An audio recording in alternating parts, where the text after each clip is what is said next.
Les compré casa y camioneta de lujo, pagué sus deudas, pero en la fiesta, mi madre dijo: si aún no estás suscrito al canal, haz clic en el botón de suscripción y activa la campanita para no perderte ninguna de nuestras historias. Tu apoyo significa todo para nosotros. Si esta historia te parece interesante, déjale un like. También me encantaría saber de qué ciudad eres, déjanos el nombre de tu ciudad en los comentarios. Ahora, empecemos con la historia. Soy Javier Herrera, ingeniero de proyectos, y si hay una palabra que me definió durante la mayor parte de mi vida adulta, esa fue sí. ¿Me echas la mano este mes con la renta, Javi? Sí, mamá. ¿Podrías cubrir la colegiatura de Mateo? Es que se le atravesó un gasto fuerte. Claro, papá. ¿No me prestas para el enganche de un cochecito? El transporte público es un infierno. Por supuesto, Leticia. Uno, en teoría, no dejaría a su familia batallar, ¿verdad? O al menos eso me repetía como un mantra mientras firmaba cheques o hacía transferencias que parecían no tener fin. Durante años, fui el pilar, el cheque en blanco, la solución mágica a todos los problemas financieros de la familia Herrera. Empezó de a poquito, como una gotera que apenas se nota. Que si una ayuda para el recibo de la luz cuando mi padre, Ramón, andaba corto de chamba antes de jubilarse. Que si un empujoncito para que Mateo, mi hermano menor, ahora sí terminara esa carrera técnica que dejó trunca por tercera vez. Pequeñas cosas, favores que uno hace con gusto por la familia. Pero la gotera se convirtió en chorro y luego en inundación. Antes de darme cuenta, estaba cubriendo la hipoteca de la casa de mis padres, sus seguros de gastos médicos, de esos que son una millonada pero que mi madre, Elena, insistía en tener por si las moscas. Las mensualidades del coche de Leticia, mi hermana mayor, que siempre andaba justita, y hasta los caprichos de mi primo Rogelio, quien cada 6 meses aparecía con un negocio revolucionario que solo necesitaba una pequeña inversión inicial de mi parte para despegar, y que invariablemente, se estrellaba antes de ver la primera ganancia. Mi vida era una vorágine de trabajo. Proyectos internacionales, juntas a deshoras, viajes constantes. Sacrifiqué mi vida personal en el altar del éxito profesional, o quizás, en el altar de las expectativas familiares. No tenía esposa, ni hijos. ¿Tiempo para unas vacaciones? ¿Una fantasía? ¿Un pasatiempo? Trabajar más para poder cubrir el siguiente imprevisto familiar. Verónica, mi asistente personal, una mujer eficiente y discreta como pocas, a veces me miraba con una mezcla de admiración y lástima cuando le pedía hacer alguna transferencia personal urgente para mi familia. Alguna vez, con mucho tacto, me comentó: ingeniero Herrera, su familia lo llama con mucha frecuencia por asuntos urgentes, ¿no cree? Asentía, con una sonrisa forzada, sin querer admitir en voz alta la carga que a veces sentía. A pesar de todo, una parte de mí, la más ingenua quizás, albergaba la esperanza de que vieran mi esfuerzo, mi dedicación. Por eso, cuando mi padre Ramón estaba por jubilarse, decidí tirar la casa por la ventana. Quería que su retiro fuera digno, memorable. Pero en el fondo, también era una especie de prueba autoimpuesta. Comencé a notar cosas, pequeñas banderas rojas que antes ignoraba o minimizaba. Gastos excesivos en las tarjetas adicionales que les había dado, retiros de efectivo de Mateo que no cuadraban con sus supuestos emprendimientos estudiantiles. Comentarios de mi madre sobre lo barato que había salido tal o cual viaje que yo no recordaba haber autorizado explícitamente. Verónica, con su lealtad inquebrantable, me había pasado un par de reportes de gastos que me hicieron fruncir el ceño, pero los archivé bajo la etiqueta de malentendidos. Así que, con esa mezcla de sospecha y esperanza terca, me embarqué en el gran gesto. Les compré una casa más amplia, en una colonia mucho mejor de la que vivían. Liquidé una deuda considerable que Ramón había acumulado en secreto, producto de un negocio fallido con un compadre del alma. Una deuda que casi los lleva a perder la casa anterior y de la que me enteré por una indiscreción de tía Carmen en una reunión familiar. Y como broche de oro, para coronar la jubilación, una camioneta SUV último modelo, de esas que mi padre siempre admiraba en los aparadores. Pensé, iluso de mí, que esto, finalmente les abriría los ojos. Que verían más allá de mi chequera. Que, por una vez, el orgullo genuino brillaría en sus miradas. Estaba a punto de descubrir cuán equivocado podía estar un hombre. La fiesta de jubilación de papá Ramón fue el evento del año, o al menos, así lo sentí yo mientras supervisaba los últimos detalles en el elegante salón del Hotel Metropolitano.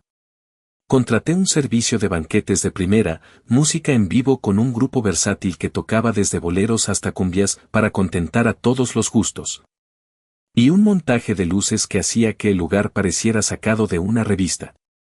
Más de 150 invitados, familia de todas las ramas, amigos de toda la vida de mis padres, excompañeros de trabajo de papá y hasta uno que otro vecino compromiso. Yo, por supuesto, había corrido con todos los gastos, desde el alquiler del salón hasta el último canapé. Incluso preparé, con ayuda de Verónica, una presentación de diapositivas con fotos de la vida de mi padre, desde su infancia hasta sus últimos días laborales, un homenaje que me llevó semanas recopilar. Quería que todo fuera perfecto, un reflejo del amor y la gratitud que, a pesar de mis crecientes dudas, aún sentía o quería sentir. La noche transcurría entre brindis, risas y abrazos. Mi padre, Ramón, estaba en su elemento, recibiendo felicitaciones, contando anécdotas con su característico buen humor.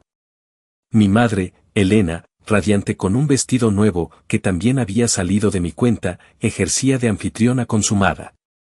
Leticia y Mateo pululaban entre los invitados, disfrutando de la barra libre y la comida. Hasta mi primo Rogelio andaba por ahí, segaramente buscando algún incauto para venderle su más reciente idea millonaria. A medianoche, justo cuando la banda empezaba a tocar los éxitos bailables, mi teléfono vibró con insistencia. Era una llamada urgente de uno de los gerentes de proyecto en Singapur, un problema inesperado con unos proveedores que requería mi atención inmediata. Con una disculpa a la mesa donde estaban mis padres, salí del bullicio del salón principal hacia el pasillo más tranquilo que conducía a los sanitarios y las oficinas del hotel. La llamada se prolongó más de lo esperado, unos 20 minutos de jerga técnica, soluciones improvisadas y promesas de seguimiento. Cuando finalmente colgué, con la cabeza aún metida en diagramas de flujo y penalizaciones contractuales, me dirigí de regreso al salón. Al pasar cerca de un pequeño recibidor contiguo a los sanitarios, donde había unos sillones y una mesita de centro, escuché voces familiares. Eran mi madre Elena, mi padre Ramón, mi tía Carmen, hermana de mi madre y la chismosa oficial de la familia, mi hermano Mateo y, para mi sorpresa, mi primo Rogelio. Hablaban en voz baja, pero el pasillo estaba silencioso y sus palabras llegaron a mis oídos con una claridad brutal. ¡Ay, de verdad que Javierito se lució con la fiesta! Comentó tía Carmen con ese tonito que siempre usaba, entre admiración fingida y envidia mal disimulada. Pues sí, se tenía que mochar, no, respondió mi madre Elena, y soltó una risita. Para eso trabaja tanto el muchacho. Criamos un pendejo con título, pero bien que sabe soltar la lana cuando se lo pides bonito. Un escalofrío me recorrió la espalda. Me quedé inmóvil, oculto parcialmente por una maceta ornamental. Elena, por Dios, no hables así de tu hijo, la reprendió suavemente mi padre, pero había un deje de diversión en su voz. Aunque, la verdad sea dicha, a veces sí se pasa de ingenuo. Pero mientras siga pagando las cuentas y dándonos nuestros gustitos, que se crea el rey del mundo si quiere. Mateo intervino, con la boca llena de algo que seguramente había agarrado de una charola errante, exacto. Además, gracias a sus contactos de ingeniero importante, luego me facilita las cosas. Y ni hablar de la camionetota, ahora sí voy a poder llevar a mis ligues a pasear con estilo. Rogelio, como no, añadió su propia perla, y yo que le sigo sacando para mis inversiones, ni cuenta se da el menso. Ahorita mismo estoy pensando en proponerle que me financie una importadora de, no sé, algo de China. Seguro cae. ¡Ay sí!, exclamó tía Carmen, aplaudiendo suavemente. Javier es el banco familiar con sucursal abierta las 24 horas. ¡Qué suerte la nuestra! Las risas que siguieron a esos comentarios fueron la banda sonora de mi humillación. Risas casuales, despreocupadas, como si estuvieran comentando el último chisme de la telenovela. Ahí estaba yo, a escasos metros, el arquitecto de su bienestar, el proveedor de sus lujos, reducido a un pendejo con título, un menso fácil de exprimir, un banco familiar. Recuerdo haber visto a Sofía, la esposa de Rogelio, que estaba con ellos. Ella permaneció en silencio durante todo el intercambio, con la mirada baja y una expresión extraña, casi de incomodidad o lástima. Fue un detalle fugaz, pero se quedó grabado en mi memoria. En ese instante, algo dentro de mí, algo que había estado sometido, ignorado, anestesiado durante años, se rompió con la violencia de un cristal al estrellarse contra el suelo. El dolor fue físico, una punzada aguda en el pecho, seguida de una frialdad que me invadió por completo. Ya no había dudas, ni esperanzas ingenuas. Solo la cruda, helada y amarga verdad. Yo no era un hijo amado ni un hermano respetado. Era una herramienta. Un medio para un fin. Y ellos, mi propia familia, eran los usuarios expertos de esa herramienta. El mundo pareció detenerse por un instante. El eco de sus risas aún flotaba en el aire cuando logré moverme, mis piernas como de plomo. Regresé al salón principal, pero ya no era el mismo Javier que había salido minutos antes. La música seguía sonando, la gente bailaba y reía, completamente ajena al cataclismo que acababa de ocurrir en mi interior. Atravesé la pista de baile como un autómata, con una calma gélida que contrastaba con el torbellino de emociones que me consumía, rabia, incredulidad, una tristeza profunda y, sobre todo, una resolución de acero que se forjaba en el fuego de la traición. Fui directo a la mesa donde estaban mis padres, quienes habían regresado a sus asientos y charlaban animadamente con unos tíos. Sin decir una palabra, saqué mi celular. Mi madre Elena me miró con una sonrisa interrogante. ¿Todo bien, mi amor? ¿Era importante lo del trabajo? No respondí. Abrí la aplicación de mi banco, esa que tan bien conocían porque desde ahí fluían las transferencias mensuales, los pagos de sus tarjetas, la solución a todas sus emergencias. Con movimientos precisos y rápidos, comencé a cancelar una por una todas las transferencias programadas, los pagos domiciliados a sus cuentas, las autorizaciones de cargos recurrentes. La hipoteca de la casa nueva, el seguro de la camioneta SUV, las mensualidades de sus planes de celular, las tarjetas de crédito adicionales, todo. Cada cancelación era un golpe de martillo, demoledor y liberador al mismo tiempo. ¿Qué haces, Javier?, preguntó Leticia, mi hermana, que se había acercado con una copa en la mano, frunciendo el ceño al ver mi concentración. Terminando un mal negocio, respondí sin mirarla. Cuando hube terminado, guardé el teléfono en el bolsillo de mi saco. Respiré hondo. Listo, anuncié a la mesa, mi voz sonando extrañamente tranquila, casi metálica. Mi padre Ramón dejó su copa de brandy sobre la mesa. ¿Listo qué, hijo? ¿Ya resolviste lo de tu trabajo? No, papá, dije, mirándolos a todos, uno por uno, a mis padres, a Leticia que seguía ahí, a Mateo y Rogelio que se acercaban curiosos al ver la escena. Listo de mantenerlos. Se acabó. A partir de este momento, cada quien se rasca con sus propias uñas. La sonrisa de mi madre se congeló.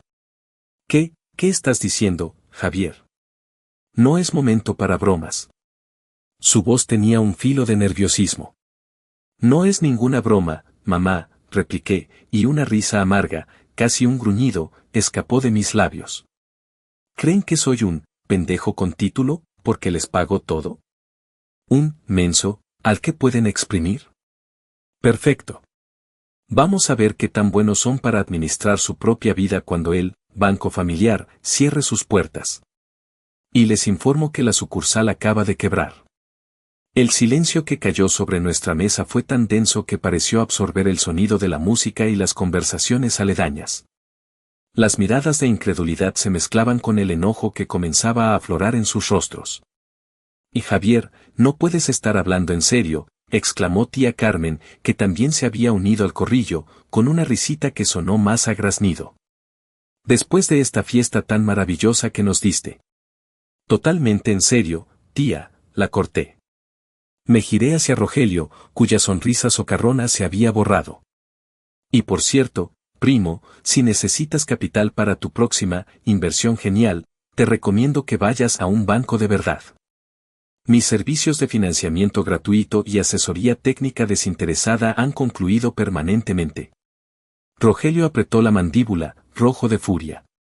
Mateo balbuceó algo ininteligible.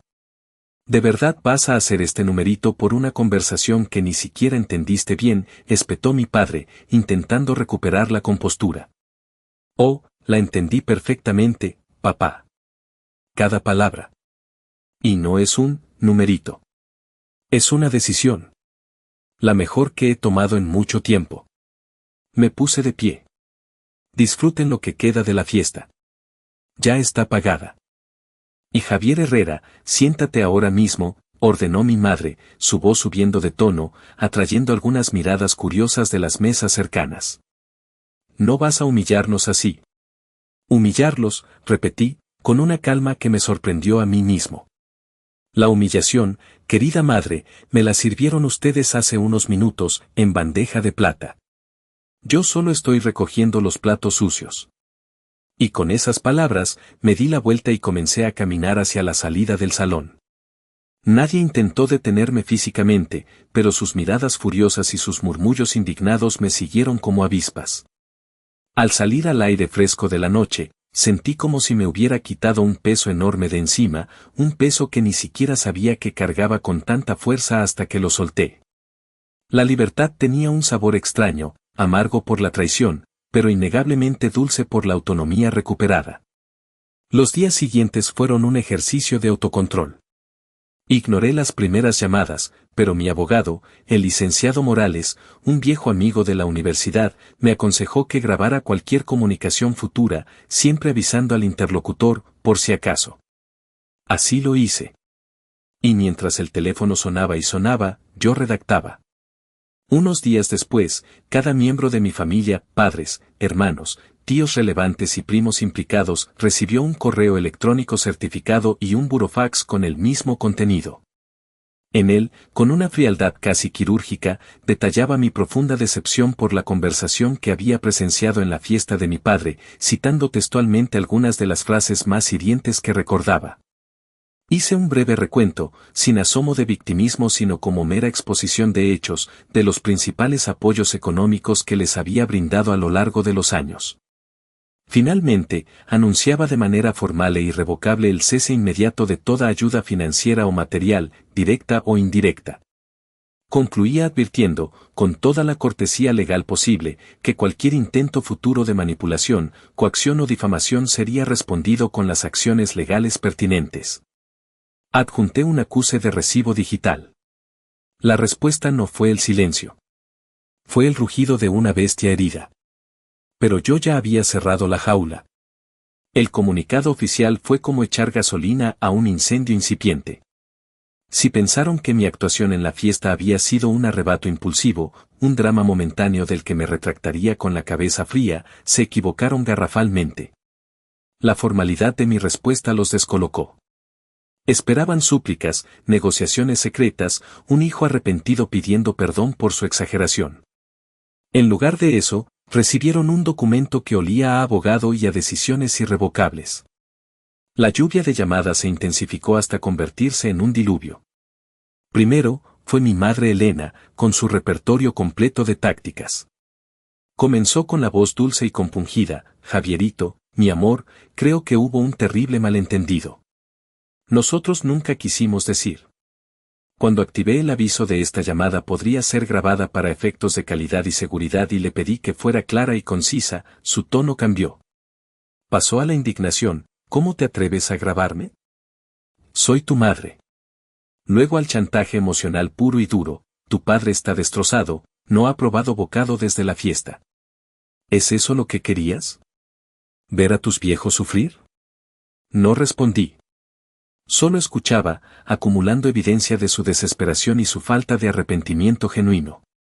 Mi padre Ramón intentó la vía del orgullo herido y la autoridad paternal: Javier, esta actitud tuya es inaceptable.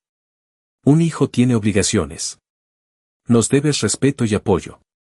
Cuando le recordé que el respeto era una vía de doble sentido y que ellos lo habían dinamitado, se quedó sin argumentos y colgó furioso. Mateo fue más directo, aunque igualmente ineficaz. Sus llamadas eran una mezcla de insultos velados y exigencias apenas disimuladas. Oye, carnal, ya estuvo bueno de tu berrinchito, ¿no? Necesito la lana para la reinscripción, y pues, como que ya es fin de mes. Cuando le respondía con un educado ese ya no es mi problema, Mateo. Te sugiero buscar un trabajo, montaba en cólera. Leticia optó por la victimización y la presión a través de terceros, es decir, mis sobrinos. Javier, los niños preguntan por ti. No entienden por qué su tío consentidor de repente se olvidó de ellos. ¿Cómo les explico que ya no vas a ayudarme con sus colegiaturas? Mi respuesta fue la misma, que la responsabilidad de sus hijos era de ella y de su marido, no mía. Paralelamente a las llamadas, las redes sociales se convirtieron en su campo de batalla. Mateo publicó estados crípticos sobre hijos malagradecidos que se olvidan de sus raíces cuando tienen 3 pesos en la bolsa. Leticia compartía memes sobre la familia tóxica y cómo a veces, los que más ayudan son los que reciben más puñaladas por la espalda, claramente intentando pintarse ella como la víctima. Tía Carmen, por supuesto, se dedicó a esparcir el veneno en todos los grupos de WhatsApp familiares y de amistades, pintándome como un monstruo desalmado. Yo guardaba capturas de pantalla de todo, construyendo metódicamente mi archivo. Un par de semanas después del corte, recibí la llamada de don Anselmo, el viejo amigo de mi padre, un hombre al que yo respetaba por su sensatez y su trayectoria. Su tono era conciliador, preocupado. Javier, hijo, me atrevo a llamarte porque Ramón está muy afectado. Elena también. Dicen que los has abandonado, que estás siendo muy duro con ellos. Don Anselmo, lo interrumpí con respeto pero con firmeza, le agradezco su llamada y su preocupación. Permítame enviarle una copia del comunicado que les mandé y, si me lo permite, el audio de una conversación muy reveladora que tuve la mala fortuna de escuchar. Después de eso, si aún considera que estoy siendo muy duro, con gusto lo escucho. Le envié los archivos. Un par de horas después, don Anselmo me volvió a llamar. Su voz era diferente, teñida de decepción, pero no hacia mí. Javier, acabo de leer y escuchar todo. No tengo palabras. O más bien, sí las tengo, pero son para Ramón y Elena. Lamento muchísimo haberme entrometido sin conocer todos los hechos. Has actuado con una paciencia que yo no habría tenido. Me aseguró que, en su círculo, aclararía cualquier malentendido sobre mi persona. Fue un pequeño bálsamo, saber que al menos una persona respetable entendía mi posición. El siguiente movimiento desesperado vino de Leticia. Una tarde, recibí una serie de mensajes suyos, cada uno más alarmante que el anterior. Javier, es urgente. Dieguito, mi sobrino menor, se puso muy mal. Tiene una fiebre altísima, está convulsionando. Necesitamos llevarlo a un hospital privado ya, pero no tenemos un peso. Por el amor de Dios, Javier, es tu sobrino. Mi primer impulso fue correr, transferir, resolver. Pero la frialdad que se había instalado en mí desde la fiesta me detuvo. Recordé las numerosas veces que Leticia había exagerado enfermedades o problemas para obtener dinero. Con el corazón encogido, pero la mente clara, hice un par de llamadas. Primero, a un colega cuya esposa era pediatra en uno de los hospitales privados más reconocidos de la ciudad. Le pedí, como un favor enorme y confidencial, que verificara si había ingresado un niño con esas características. No había ningún registro. Luego, llamé directamente al pediatra habitual de mis sobrinos, un doctor de toda la vida al que yo mismo había recomendado y cuyos honorarios, por supuesto, había cubierto en innumerables ocasiones. Doctor, disculpe la molestia, soy Javier Herrera, tío de Dieguito. Leticia me dice que está muy grave. ¿Podría confirmarme su estado? Hubo una pausa. Ingeniero Herrera, qué gusto saludarlo. A Dieguito lo vi esta mañana por un resfriado común, un poco de tos, nada más. Le receté paracetamol y reposo. Está perfectamente fuera de peligro. De hecho, su madre me pareció un poco ansiosa, pero el niño está bien. La rabia me invadió, una rabia helada. Confronté a Leticia por mensaje, acabo de hablar con el doctor Ramírez. Me dice que Diego solo tiene un resfriado. Deja de usar a tus hijos para tus manipulaciones, Leticia. Es lo más bajo que has hecho. Su respuesta fue una serie de insultos y luego el silencio. Había perdido otra batalla. Pero sabía que la guerra, lamentablemente, estaba lejos de terminar. Pasaron quizás 3 semanas desde el incidente con Leticia y la falsa enfermedad de mi sobrino. La frecuencia de las llamadas había disminuido un poco, pero la tensión seguía en el aire, palpable como una tormenta a punto de estallar. Yo me había refugiado en mi trabajo, intentando encontrar un simulacro de normalidad en medio del caos familiar. Fue entonces cuando decidieron llevar la ofensiva directamente a mi territorio, mi oficina. Un martes por la tarde, mientras estaba enfrascado en una videoconferencia con un equipo en Alemania, Verónica, mi asistente, interrumpió discretamente a través del intercomunicador. Ingeniero Herrera, disculpe la interrupción, pero su familia está en la recepción. Su madre, su padre, su hermano y su hermana. No tienen cita, pero insisten en que es un asunto de vida o muerte y que necesitan verlo inmediatamente. Suspiré, sintiendo una punzada de fastidio. Debí haberlo previsto. Después de la fiesta y el comunicado formal, les había dado instrucciones muy claras a Verónica y al personal de seguridad. Cualquier visita no anunciada de mi familia debía ser manejada con cortesía pero con firmeza, ofreciéndoles programar una cita o, si insistían, haciéndolos esperar en la sala de juntas más alejada bajo supervisión discreta de seguridad. Gracias, Verónica, respondí por el intercomunicador. Pídeles que pasen a la sala de juntas número 3. Avísales que estaré con ellos en cuanto termine esta conferencia, aproximadamente en 20 minutos. Y por favor, asegúrate de que el licenciado Morales esté disponible por teléfono por si lo necesito. Entendido, ingeniero, respondió Verónica con su habitual eficiencia. Siempre había admirado su capacidad para mantenerse imperturbable. Terminé la videoconferencia lo más rápido que pude, sintiendo la mirada inquisitiva de mis colegas alemanes ante mi repentina prisa. Me disculpé vagamente, alegando un asunto personal urgente. Caminé hacia la sala de juntas número 3 con paso decidido. Al abrir la puerta, me encontré con el cuadro completo, mis padres, Ramón y Elena, sentados en un extremo de la larga mesa de caoba, con rostros que eran una mezcla de indignación y ansiedad. Mateo estaba recargado contra la pared, con los brazos cruzados y una expresión de desafío adolescente, a pesar de sus 30 años. Leticia estaba sentada junto a mi madre, retorciéndose un pañuelo entre las manos. Buenas tardes, dije, cerrando la puerta detrás de mí y permaneciendo de pie. ¿A qué debo el honor de esta visita tan coordinada? Y Javier, ya basta de esta farsa, espetó mi madre Elena, poniéndose de pie. Esto ha ido demasiado lejos. Somos tu familia, no puedes tratarnos como si fuéramos unos extraños, unos delincuentes. Curioso que menciones la palabra, delincuentes, mamá, repliqué con calma. Porque la forma en que se han comportado últimamente podría interpretarse de maneras muy interesantes desde el punto de vista legal. Mi padre Ramón golpeó la mesa con la palma de la mano. No le hables así a tu madre. Hemos venido aquí a que entres en razón. Has cortado todos los pagos, la casa nueva está a punto de perderse, la camioneta la van a embargar. ¿Es eso lo que quieres? ¿Vernos en la calle? Lo que yo quiero, papá, dije, acercándome lentamente a la mesa y apoyando mis nudillos en la superficie pulida, es que asuman las consecuencias de sus actos y de sus palabras. Lo que quiero es que entiendan que el respeto es fundamental en cualquier relación, incluyendo la familiar. Y ustedes, todos ustedes, me lo faltaron de la manera más ruin.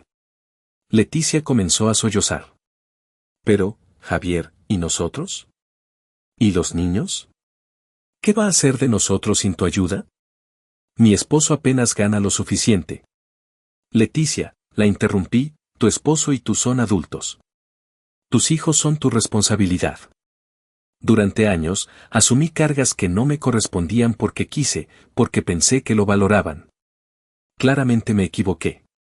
Mateo finalmente habló, su voz cargada de resentimiento. Siempre te creíste superior a nosotros, ¿verdad? Solo porque ganas más dinero. Ahora nos quieres pisotear. El dinero nunca fue el problema, Mateo, contesté, mirándolo fijamente. El problema es la falta de gratitud, la burla a mis espaldas, el considerarme una fuente inagotable de recursos sin ningún tipo de consideración hacia mi persona. El dinero solo fue el medio que ustedes utilizaron para demostrar su verdadera naturaleza. Mi madre intentó otra táctica, la del corazón roto. Hijo, nos estás matando en vida. ¿No te duele vernos así? ¿No te importa el sufrimiento de tu propia madre?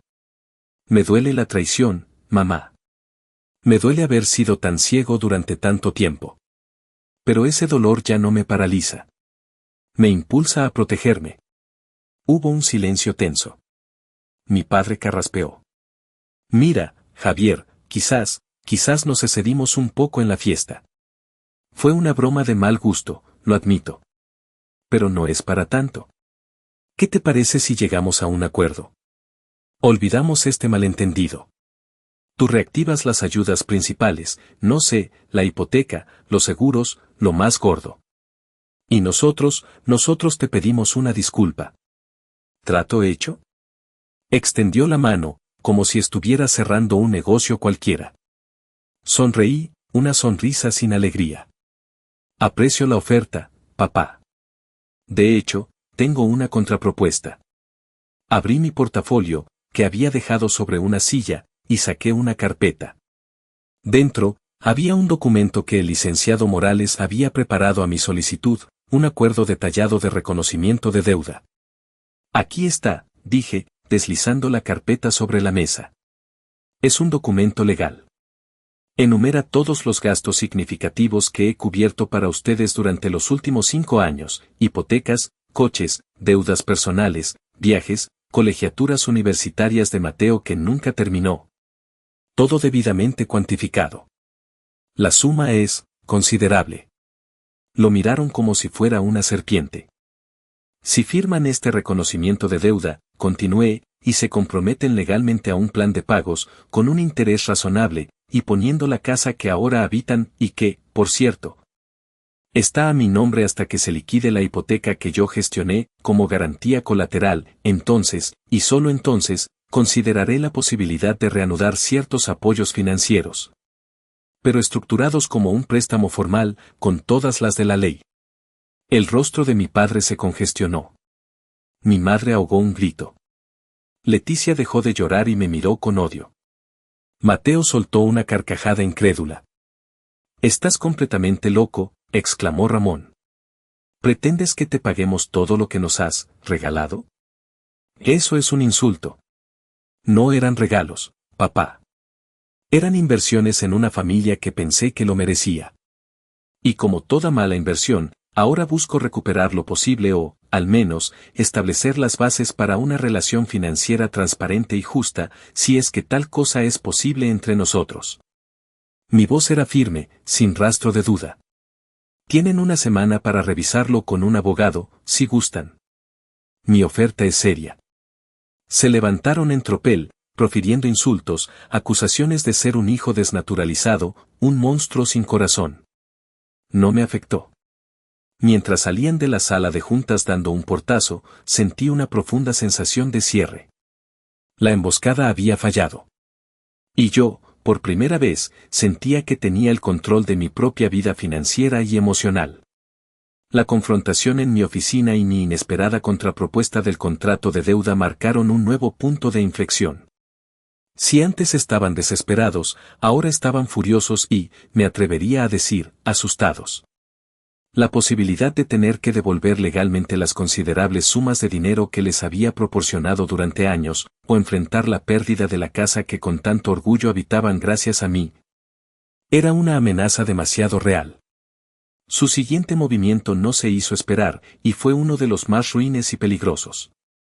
Unos días después de la fallida negociación, recibí una llamada de Laura Benítez, la jefa de recursos humanos de mi empresa. Su tono era serio, casi preocupado. «Javier, buenos días. Necesito hablar contigo sobre un asunto delicado. ¿Tienes unos minutos?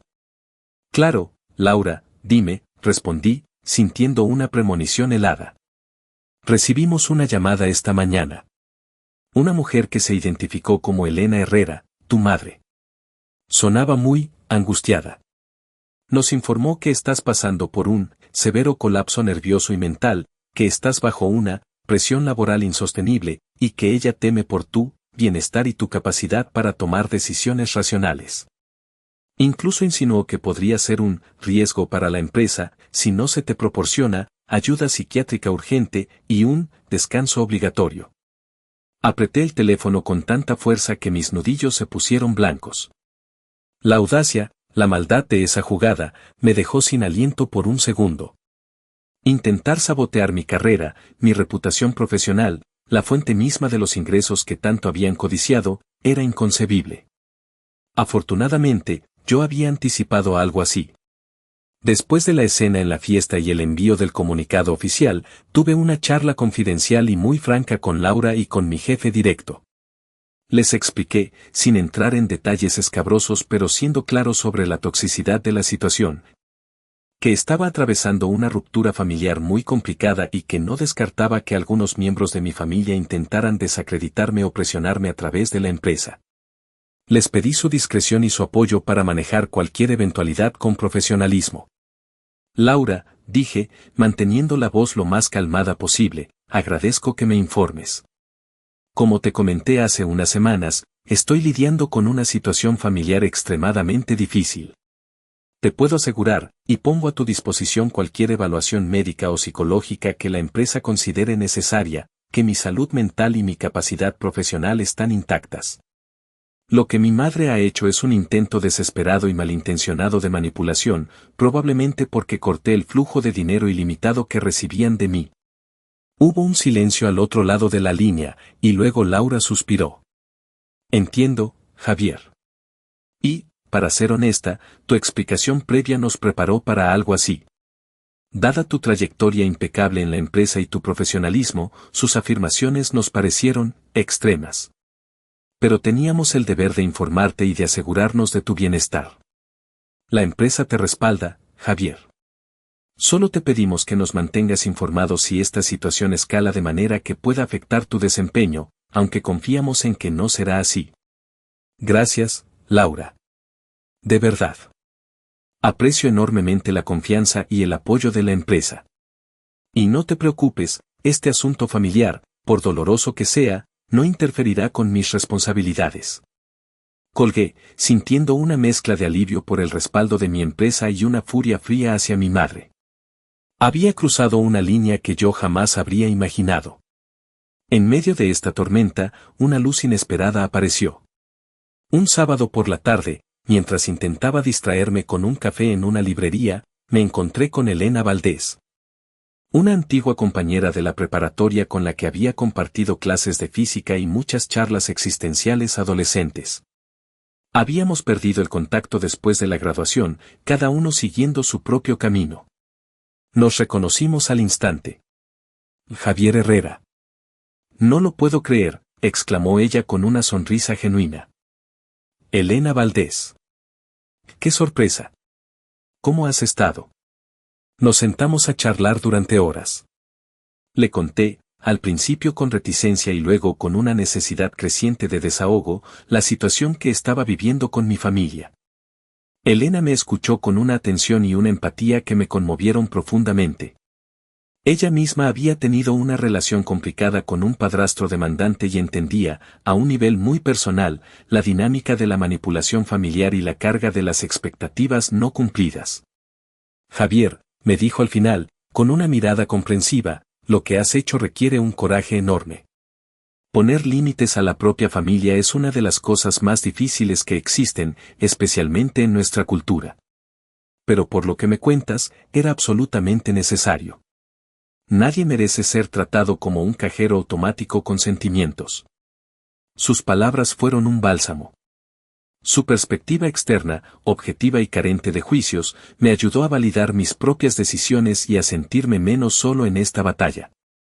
Elena se convirtió en un ancla, una amiga con la que podía hablar sin filtros, alguien que me recordaba que existían relaciones sanas y equilibradas, muy diferentes al pantano tóxico del que intentaba escapar. Mientras tanto, tía Carmen no perdía el tiempo. Los chismes que esparcía se volvieron más elaborados y venenosos. En una reunión familiar lejana, un bautizo de un primo segundo al que asistí por un compromiso ineludible con mi abuela materna, la única que parecía mantenerse al margen y con la que aún tenía una relación cordial. Tía Carmen intentó acorralarme públicamente durante el brindis. Y hablando de familia, dijo en voz alta, mirándome directamente, esperemos que algunos recuerden sus deberes y no dejen desamparados a sus padres ancianos después de haberles despojado de lo que por derecho les correspondía. La sala quedó en silencio. Sentí todas las miradas sobre mí.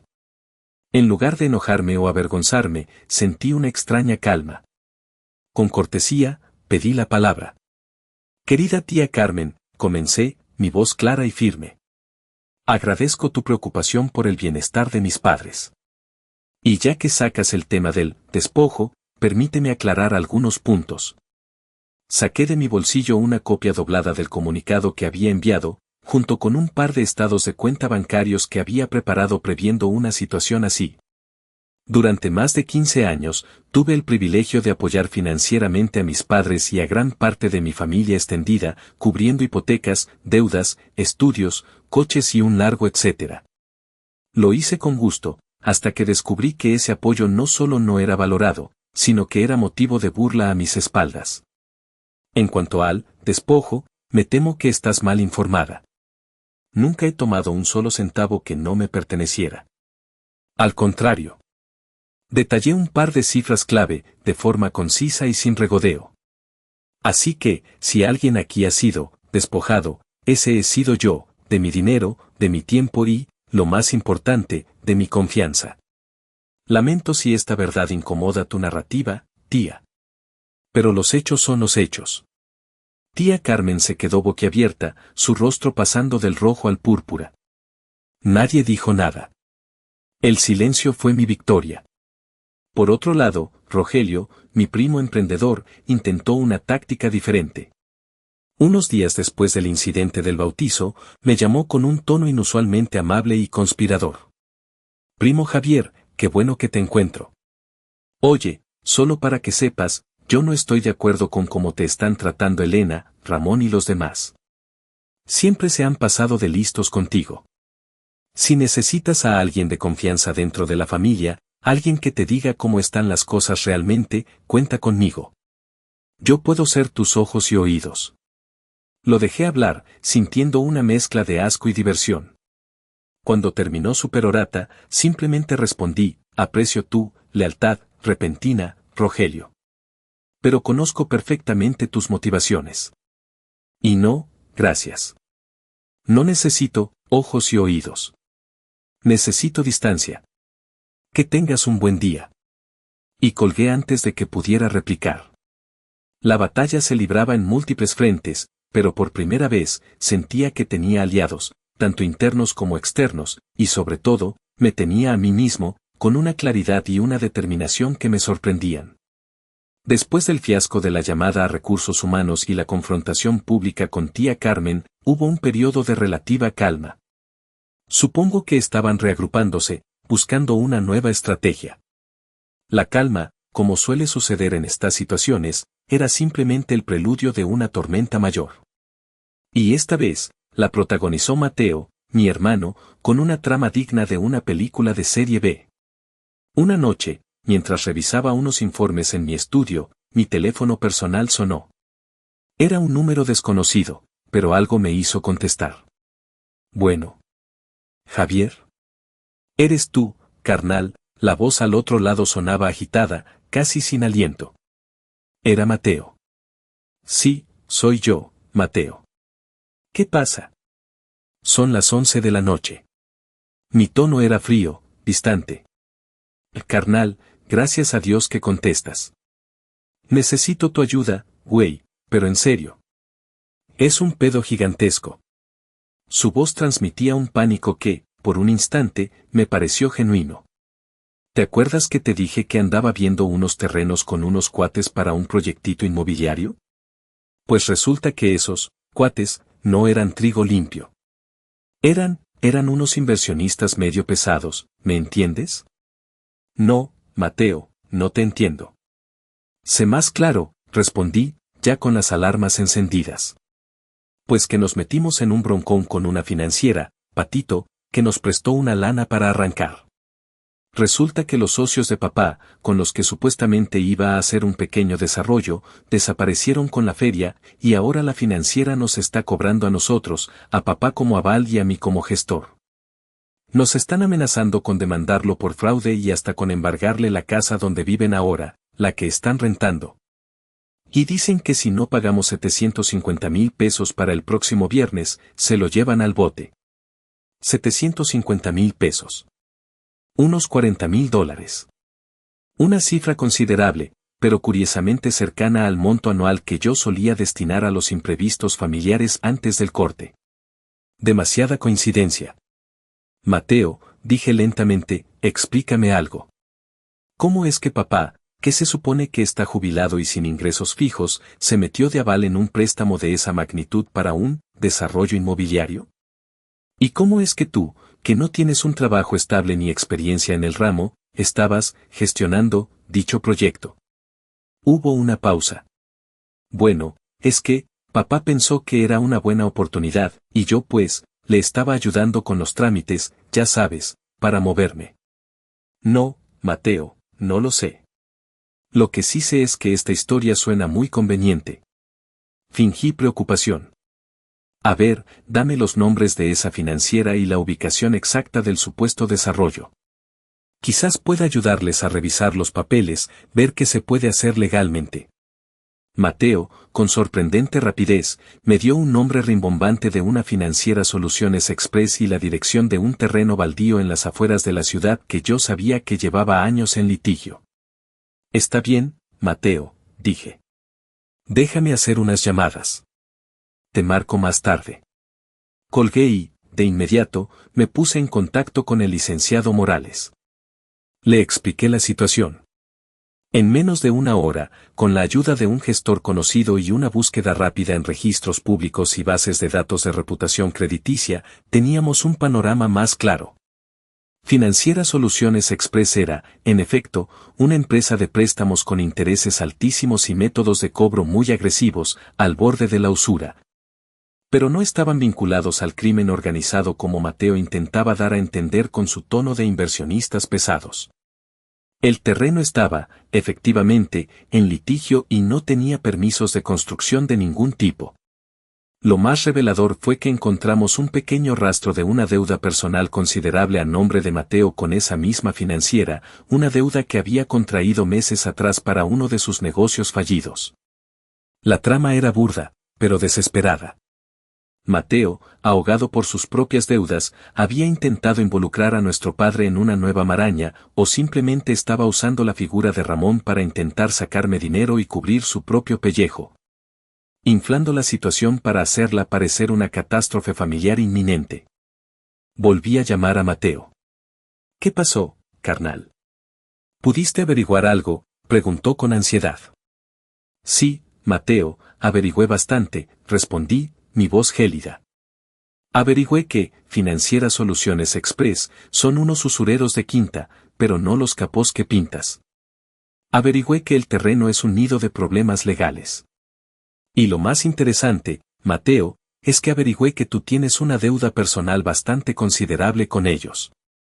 ¿No será que esta emergencia familiar es en realidad tu emergencia personal y estás intentando usar a papá, y a mí de paso, para que te saquemos las castañas del fuego? El silencio al otro lado de la línea fue ensordecedor. Luego, un balbuceo. No, no es así, yo solo quería ayudar a papá. Ahórrate el teatro, Mateo, lo corté. Si tu padre fue tan ingenuo como para afirmar algo sin entenderlo, o si tú lo engañaste para que lo hiciera, ese es su problema y el tuyo. Que enfrente sus responsabilidades y tú las tuyas. No voy a darte ni un solo peso para cubrir tus estupideces ni las de nadie más. Ya cometí ese error demasiadas veces. ¿Entendiste? Pero, Javier, nos van a joder.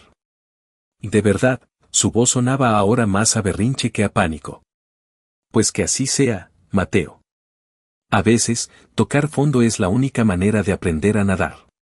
Y tú llevas mucho tiempo flotando gracias a otros. Colgué, sintiendo una mezcla de asco y una extraña compasión por su patetismo. Era evidente que no aprenderían. Y que cada intento de estafa sería más desesperado que el anterior. Estaba preparado para lo que viniera. Creí que después de desenmascarar la burda estafa de Mateo con los supuestos inversores peligrosos, la familia se tomaría un respiro, quizás incluso reflexionarían sobre la gravedad de sus acciones. Qué iluso fui. Su capacidad para hundirse más en el fango de la deshonestidad parecía no tener límites.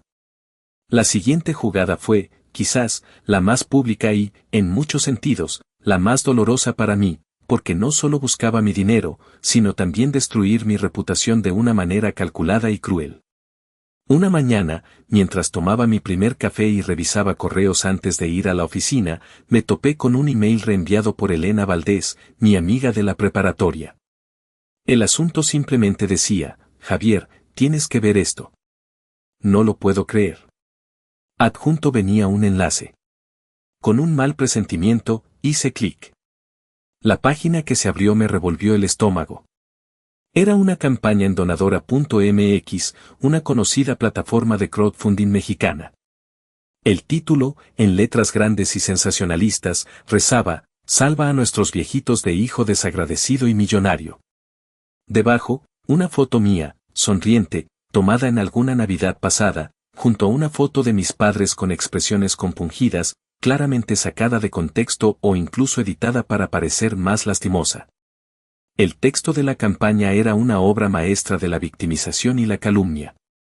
Describía cómo Javier Herrera, un exitoso ingeniero que nada en la abundancia, usaban mi nombre completo y mi profesión sin ningún pudor, había abandonado cruelmente a sus ancianos y enfermos padres, Ramón y Elena. Después de años de haberlo sacrificado todo por él.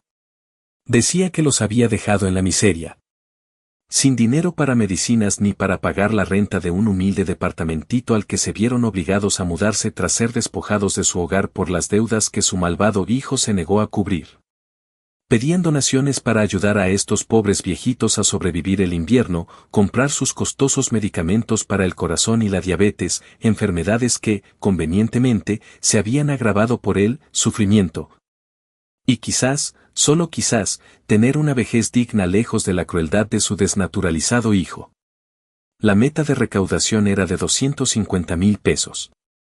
Y lo más indignante, ya llevaban recaudados casi 50,000 pesos, con docenas de comentarios de extraños compadecidos que enviaban bendiciones a mis padres y maldecían al hijo monstruoso. Sentí una oleada de furia fría, la misma que me había invadido en la fiesta, pero multiplicada por 1000. Esto no era solo una mentira, era una campaña de difamación orquestada, un intento de asesinato moral. Estaban usando mi nombre, mi imagen, para estafar a gente de buena fe. Elena, escribí rápidamente a mi amiga, gracias por avisarme. Esto es, despreciable. ¿Tienes idea de quién pudo haber iniciado esto? No directamente, respondió ella casi de inmediato, pero una prima lejana de tu mamá lo compartió en Facebook, pidiendo ayuda para sus pobres tíos. De ahí me llegó. Javier, esto es muy serio. Lo sabía. Pero la rabia no me cegó. Al contrario, me dio una claridad aterradora. Llamé inmediatamente al licenciado Morales. Gregorio, tenemos una emergencia nivel 5. Necesito que nos veamos ya. En menos de una hora, estaba en su despacho, mostrándole la página de donadora.mx en mi laptop. Su expresión pasó de la sorpresa al profesionalismo impasible. Esto es difamación flagrante, Javier, y posible fraude, dijo tras leer detenidamente. Y el hecho de que estén usando tu nombre completo y tu profesión para obtener un lucro indebido lo agrava todo. Quiero que esto se detenga ya, Gregorio. Y quiero que los responsables paguen. Entendido. El licenciado Morales se puso en acción. Lo primero fue contactar a un perito en informática forense que trabajaba con su despacho. Necesito rastrear el origen de la campaña, la cuenta bancaria a la que se estaban destinando los fondos. En paralelo, preparamos una notificación formal y contundente para Donadora.mx exigiendo la suspensión inmediata de la campaña por actividad fraudulenta y difamatoria, adjuntando pruebas de mi identidad, mi situación profesional y una declaración jurada negando categóricamente las acusaciones y el supuesto abandono. La investigación del perito no tardó mucho. La campaña había sido creada desde una dirección IP que, tras un rastreo un poco más profundo, nos llevó a un cibercafé ubicado a pocas cuadras del pequeño departamento donde ahora vivían mis padres con Mateo y Leticia. La cuenta bancaria receptora de los fondos estaba a nombre de, sorpresa, Mateo Herrera. Ya había realizado un par de retiros considerables. Con toda esta evidencia, el licenciado Morales redactó un documento legal impecable. No solo para la plataforma, sino también un requerimiento formal extrajudicial para mis padres, Mateo y Leticia, exigiéndoles el cese inmediato de la campaña, una rectificación pública y la devolución íntegra de los fondos recaudados a los donantes, bajo advertencia de iniciar acciones penales por fraude, difamación, calumnia y lo que resultara. Donadora.mx, ante la contundencia de las pruebas y la amenaza de verse involucrada en un escándalo legal, actuó con rapidez. En menos de 24 horas, la campaña fue suspendida y los fondos restantes congelados. Informaron que colaborarían con cualquier investigación legal. La respuesta de mi familia al requerimiento formal fue el silencio. Un silencio que, esta vez, no interpreté como una tregua, sino como el preludio a su siguiente estupidez. Pero yo ya no estaba jugando a la defensiva. Estaba listo para contraatacar con toda la fuerza de la ley. Habían cruzado la última línea. El cese de la campaña en Donadora.mx y el requerimiento formal enviado por el licenciado Morales parecieron, por un breve momento, haber surtido efecto. Hubo un silencio tenso, una ausencia de nuevas hostilidades que me hizo albergar una mínima, casi microscópica, esperanza de que quizás, solo quizás, hubieran entendido la gravedad de sus acciones. Pronto descubriría que su silencio no era de reflexión, sino de reorganización para una nueva estupidez, aunque esta vez las consecuencias los golpearían con la fuerza de un tren descarrilado. Como no hubo respuesta al requerimiento en el plazo establecido, ni rectificación pública, ni señales de querer devolver el dinero ya retirado por Mateo, el licenciado Morales procedió tal como habíamos acordado. Interpuso una denuncia penal formal ante el Ministerio Público. Los delitos eran claros: fraude, al obtener un lucro indebido mediante engaño y el uso de información falsa, difamación y calumnia, al dañar mi honor y reputación públicamente con acusaciones mendaces. E incluso se exploró la figura de usurpación de identidad, ya que habían utilizado mi nombre y mi imagen sin mi consentimiento para fines ilícitos. La maquinaria legal, aunque a veces lenta, es implacable cuando se le alimenta con pruebas sólidas. Y nosotros las teníamos por montones: la campaña archivada, los datos del perito informático, los registros bancarios de Mateo, las declaraciones juradas, todo. Unas semanas después, Mateo y Leticia fueron citados a declarar ante el Ministerio Público. Me enteré no por ellos, por supuesto, sino a través de una llamada discreta del licenciado Morales, quien estaba siguiendo el caso de cerca. Al parecer, su comparecencia fue un desastre. Intentaron mantener la farsa del hijo desalmado, pero sus contradicciones y la falta de pruebas de sus afirmaciones los dejaron en evidencia. Mateo, especialmente, se vio en serios aprietos cuando le preguntaron por el destino del dinero que ya había retirado de la cuenta de Donadora. Sus explicaciones fueron vagas e inverosímiles. Las consecuencias no tardaron en llegar. A Mateo se le fincaron responsabilidades directas por el fraude. Se le exigió la devolución del dinero sustraído y, debido a sus antecedentes de deudas y negocios turbios que salieron a la luz durante la investigación, algunos de los cuales yo había cubierto en el pasado. Para mi pesar, su situación legal se complicó considerablemente. No llegó a pisar la cárcel de inmediato, pero quedó sujeto a un proceso penal que pendía sobre su cabeza como la espada de Damocles, con medidas cautelares que restringían sus movimientos y la amenaza de una condena si no reparaba el daño. Leticia, como cómplice y beneficiaria indirecta, también tuvo que enfrentar el escrutinio legal, aunque su participación se consideró menor. La vergüenza y el estrés, sin embargo, hicieron mella en ella. Pero las repercusiones no fueron solo legales. El escándalo, como era de esperarse en una comunidad relativamente pequeña y en una familia donde los chismes volaban más rápido que el viento, se extendió como la pólvora. Don Anselmo, fiel a su palabra, había hecho un trabajo discreto pero efectivo en su círculo, aclarando mi posición y mostrando su decepción por la conducta de Ramón y Elena. Pero ahora, con una denuncia penal de por medio, la historia tomó un cariz mucho más serio. El que dirán, ese fantasma que tanto temían mis padres, se materializó con toda su fuerza, pero esta vez, el juicio social cayó sobre ellos. Tía Carmen, la otrora reina del chisme, desapareció del mapa social. Las invitaciones a reuniones y eventos familiares para mis padres y hermanos se volvieron escasas, por no decir inexistentes. La gente los evitaba. El estigma de haber intentado estafar públicamente a su propio hijo y hermano, y de enfrentar un proceso legal por ello, era una mancha demasiado grande. Mis padres, Ramón y Elena, se vieron sumidos en un aislamiento aún más profundo. La vergüenza pública, la decepción de ver a sus hijos Mateo y Leticia enfrentando problemas con la justicia, y la ausencia total del flujo económico al que estaban acostumbrados, los golpeó con dureza. Su pequeño departamento rentado, que antes les parecía una humillación temporal, ahora se sentía como una prisión. Verónica, mi leal asistente, me comentó un día con mucha discreción: ingeniero, esta mañana recibimos una llamada en la oficina. Una mujer, no quiso dar su nombre, pero la voz sonaba como la de su hermana. Estaba llorando y, bueno, diciendo cosas muy desagradables sobre usted.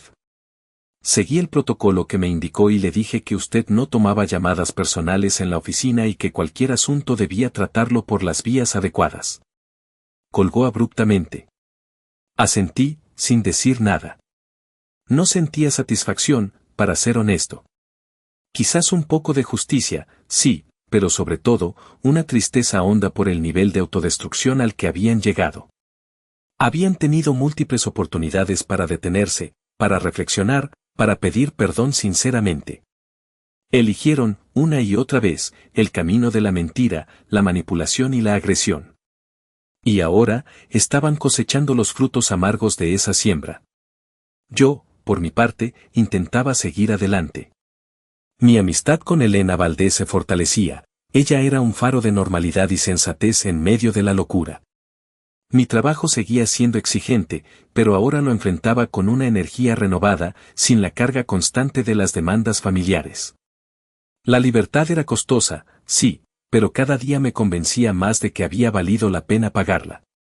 Sin embargo, sabía en el fondo que esta historia aún no había escrito su capítulo final. Las bestias heridas, a veces, dan coletazos inesperados.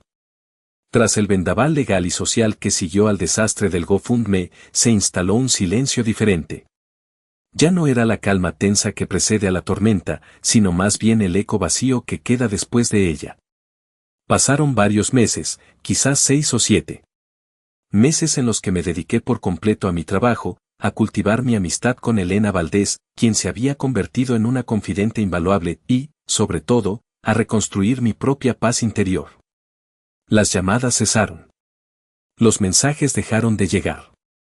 Incluso los chismes parecieron extinguirse, o al menos, ya no me alcanzaban. Debería haberme sentido completamente aliviado, victorioso incluso. Y en parte lo estaba. Pero había también una extraña sensación de vacío, un eco persistente de lo que alguna vez fue mi familia. No era arrepentimiento, ni culpa. Era más bien la constatación melancólica de que un capítulo de mi vida se había cerrado de la manera más dolorosa y definitiva posible. Había extirpado un tumor, pero la cicatriz, aunque limpia, seguía ahí. Una noche de noviembre, fría y lluviosa, llegué tarde a mi departamento después de una cena de trabajo.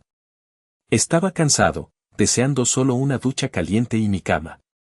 Mientras dejaba mi portafolio sobre la barra de la cocina, mi celular personal vibró. Un número desconocido. Dudé un instante. Hacía meses que no contestaba números que no tuviera registrados, por precaución. Pero esa noche, Por alguna razón que no sabría explicar, una extraña intuición me hizo deslizar el dedo sobre la pantalla. Bueno, dije con cautela. Silencio por un par de segundos, solo el sonido de una respiración entrecortada al otro lado.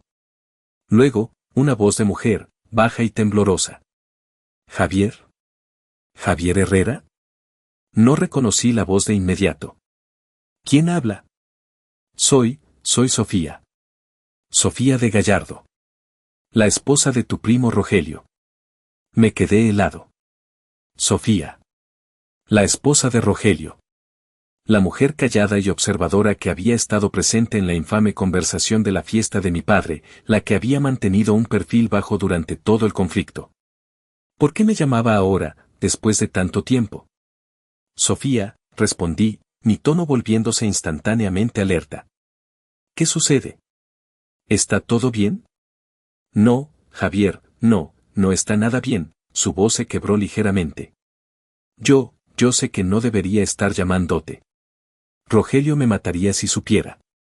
Pero pensé que debía saberlo. O quizás solo necesito hablar con alguien que entienda, un poco. Un mal presentimiento se instaló en mi pecho. ¿Saber qué, Sofía? Ve al grano, por favor. Respiró hondo, como tomando valor. Es sobre tus padres, Javier. Y sobre Mateo y Leticia. Las cosas están muy mal. Peor de lo que te imaginas. Permanecí en silencio, esperando. Desde lo de la denuncia y el escándalo de Donadora, continuó, todo se vino abajo para ellos. Mateo, bueno, ya sabes, con sus problemas legales, anda hundido en el alcohol, amargado, culpando a todo el mundo menos a él mismo. Leticia perdió el poco trabajo que tenía, su esposo apenas si saca para los gastos básicos de sus hijos.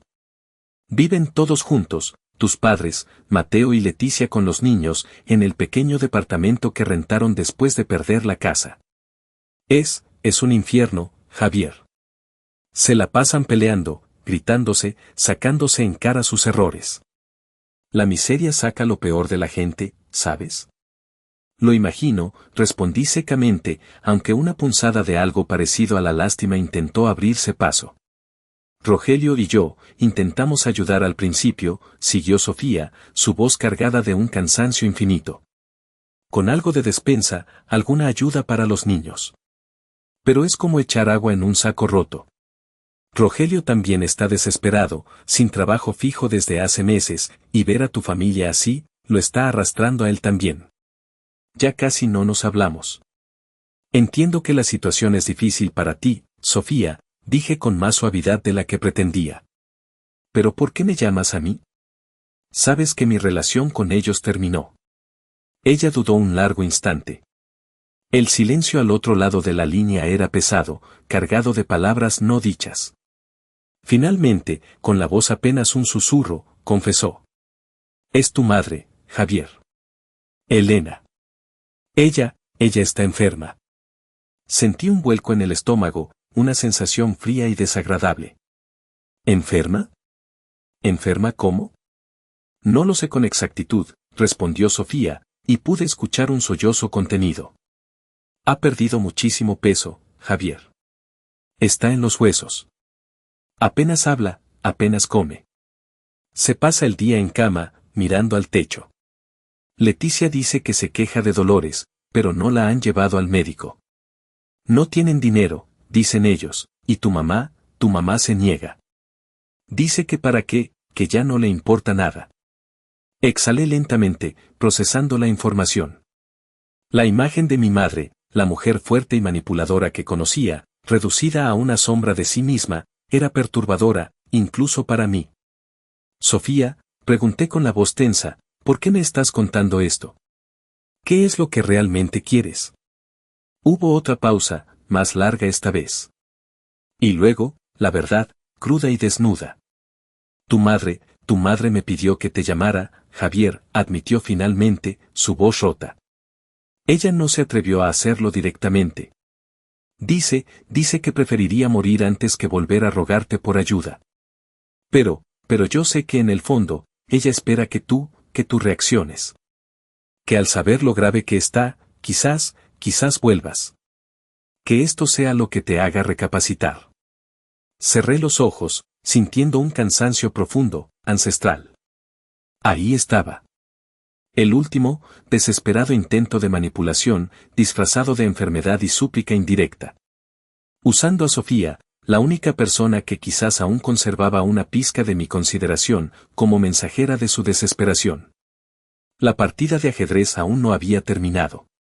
Solo habían cambiado de pieza. Las palabras de Sofía resonaron en el silencio de mi estudio, cargadas de un peso que iba más allá de la simple transmisión de información. Eran una súplica velada, un último intento de mi madre por reengancharme a la dinámica tóxica de la que tanto me había costado escapar. Dejé que el silencio se prolongara, ordenando mis pensamientos, mis emociones. La imagen de mi madre enferma, consumiéndose, era dolorosa, no iba a negarlo. A pesar de todo, era la mujer que me había dado la vida. Pero también era la mujer que, junto con el resto de la familia, había intentado destruirme de tantas maneras. «Javier, ¿sigues ahí?», preguntó Sofía con voz queda, interrumpiendo mis cavilaciones. «Sí, Sofía, aquí sigo», respondí finalmente, mi voz sonando más cansada de lo que me hubiera gustado. «Escucha, lamento mucho por lo que estás pasando tú y Rogelio. Y lamento sinceramente el estado de mi madre. Nadie merece estar enfermo y sin atención». «Entonces, ¿vas a hacer algo?», preguntó ella, una nota de esperanza temblando en su voz. Apreté la mandíbula. Esa era la pregunta del millón, ¿verdad? La que definiría si realmente había aprendido algo o si volvería a caer en el mismo círculo vicioso de culpa y obligación mal entendida. «Sofía», dije con la mayor firmeza que pude reunir, una firmeza que nacía de meses de dolor y autoafirmación. Ellos, mi madre incluida, tomaron sus decisiones. Decisiones que los llevaron a donde están ahora. Durante años, les ofrecí mi apoyo incondicional, y lo único que recibí a cambio fue desprecio y manipulación. Yo no puedo seguir siendo el salvavidas de personas que se niegan a nadar por sí mismas y que, además, intentan ahogar a quien les tiende la mano. Sofía suspiró profundamente, un suspiro que pareció cargar con toda la desesperanza del mundo. «Sí, supongo que tienes razón. En el fondo, lo sabía. Solo que es tan difícil verlos así, Javier. Especialmente a tu mamá y a los niños de Leticia. Lo sé, Sofía. Y créeme, no me alegra su sufrimiento. Pero hay un límite para lo que uno puede y debe hacer. Tú pareces una buena persona, no dejes que te arrastren con ellos. Tú y Rogelio tienen que cuidar de ustedes mismos primero». Ella soltó una risa amarga, casi un sollozo. «Demasiado tarde para eso, Javier. Ya estamos hundidos hasta el cuello por intentar ser buena familia». Hubo una pausa, y luego añadió, con un hilo de voz: «Cuídate mucho, Javier. Y, gracias por escucharme». Supongo que solo necesitaba decirlo en voz alta. «Cuídate tú también, Sofía». Colgamos. Miré el teléfono durante un largo rato, la conversación con Sofía repitiéndose en mi mente. La tentación de ceder, de hacer una última llamada, de ofrecer una ayuda humanitaria era fuerte. Pero entonces recordé las risas en la fiesta, la llamada a recursos humanos, la campaña de donadora. Recordé el dolor, la humillación, la traición. Y supe lo que tenía que hacer. Desbloqueé mi teléfono y busqué el número de mi madre, ese que había bloqueado hacía tantos meses. Lo miré fijamente por un instante. Luego, con dedos firmes, escribí un mensaje corto, conciso, definitivo. Sofía me llamó. «Sé que estás enferma. Busca ayuda en el IMSS, es tu derecho como ciudadana y tienen buenos médicos allí. Todavía puedes intentar arreglar esto para ti misma. Pero no esperes nunca más nada de mí, ni una llamada, ni un peso, ni una visita. Esta es la última vez que reconoceré tu existencia o la de cualquier miembro de esa familia. Adiós». Envié el mensaje. La doble palomita azul de leído apareció casi al instante. No hubo respuesta. Y yo no la esperaba. Volví a bloquear su número, y esta vez, sentí que era para siempre. Pasaron más meses. La vida siguió su curso. Me enfoqué en mi trabajo, en mis proyectos. Mi amistad con Elena Valdés se consolidó, ella era mi familia elegida, la prueba de que las relaciones sanas y de apoyo mutuo eran posibles. Un día, varios meses después de aquel último mensaje, mientras caminaba por el centro de la ciudad después de una reunión, vi a una mujer sentada en una banca de un parque, cerca de la entrada de una clínica del IMSS. Era una figura encorvada, delgada hasta la exageración, con el cabello cano y descuidado. Por un instante, no la reconocí. Pero al pasar más cerca, nuestros ojos se cruzaron fugazmente. Era mi madre. Se veía demacrada, infinitamente triste, sola. Sentí una punzada en el pecho, un eco de la vieja conexión, una oleada de lástima. Pero también vi en sus ojos, por un brevísimo instante, no solo enfermedad, sino también la misma chispa de orgullo herido y quizás, solo quizás, un atisbo de reconocimiento de sus propios errores. No lo sé. No nos detuvimos. No hubo palabras. Solo ese cruce de miradas. Asentí levemente, un gesto mínimo, casi imperceptible, que no supe interpretar ni yo mismo. ¿Era un adiós definitivo? ¿Un reconocimiento tácito de su humanidad doliente? Quizás ambas cosas. Ella apartó la vista primero. Seguí mi camino, sintiendo el sol de la tarde en mi rostro. La libertad, esa que tanto me había costado, ahora se sentía diferente. Ya no era la euforia inicial del escape, sino una paz más profunda, más asentada, aunque teñida de una melancolía residual. Sabía que había hecho lo correcto, lo único que podía hacer para salvarme a mí mismo. En mi departamento, esa noche, mientras cenaba con Elena Valdés y le contaba, con la voz tranquila, este encuentro casual, ella me tomó la mano. Hiciste lo que tenías que hacer, Javier. Te elegiste a ti. Y eso, a veces, es el acto de amor más grande y más difícil. Tenía razón. Mi antigua familia seguiría su camino, cosechando lo que habían sembrado. Yo seguiría el mío, construyendo un futuro basado en el respeto, la honestidad y la reciprocidad. La paz total quizás nunca llegaría, siempre quedaría el fantasma de lo que pudo haber sido y no fue. Pero la liberación, esa sí, era real. Y por primera vez en mucho, mucho tiempo, me sentía auténticamente dueño de mi destino. Y eso, al final del día, era más que suficiente.